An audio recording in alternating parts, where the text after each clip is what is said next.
Imdad, IMF এর সফরকারী দলের তো সভা চলছে, সর্বশেষ কি তথ্য আছে আমাদের জানাবেন।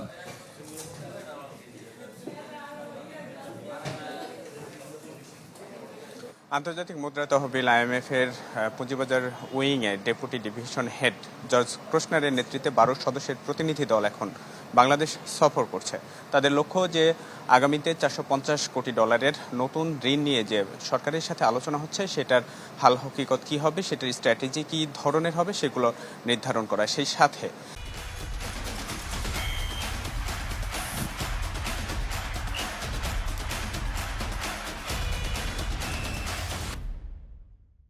যে এর আগে বাংলাদেশ সরকার আইএমএফ এর কাছ থেকে 470 কোটি ডলারের যে লোন নিয়েছিল সেটি পরবর্তীতে অন্তর্বর্তী সরকারের সময়ে আরও 80 কোটি ডলার বাড়িয়ে 550 কোটি ডলার নির্ধারণ করা হয়। সেই ক্ষেত্রে বড় ধরনের সংস্কারের একটা শর্ত ছিল আইএমএফ এর। বাংলাদেশ ব্যাংকিং খাত, আমাদের জলবায়ু খাত, সেই সাথে বিদ্যুৎ জ্বালানি খাত সহ রাজস্ব খাতের সংস্কারে আইএমএফ এর কাছ থেকে বেশ কিছু শর্ত পেয়েছিল বাংলাদেশ। সেগুলোর অগ্রগতি কি, বিশেষ করে আগেরবার যে লোন নেওয়া হয়েছিল তখন বলা হয়েছিল যে কর হারের সংস্কৃতি থেকে বাংলাদেশ সরকার বের হয়ে আসবে 2027 সালের 1 জুলাইয়ের মধ্যে। কর হারের যে সংস্কৃতি সেটা থেকে সম্পূর্ণরূপে এই সরকার বের হয়ে আসবে, কিন্তু এবারের বাজেটে দেখা গেল যে ব্যবসায়ীদের দাবির প্রেক্ষিতে বেশ কিছু ক্ষেত্রে নতুন করে কর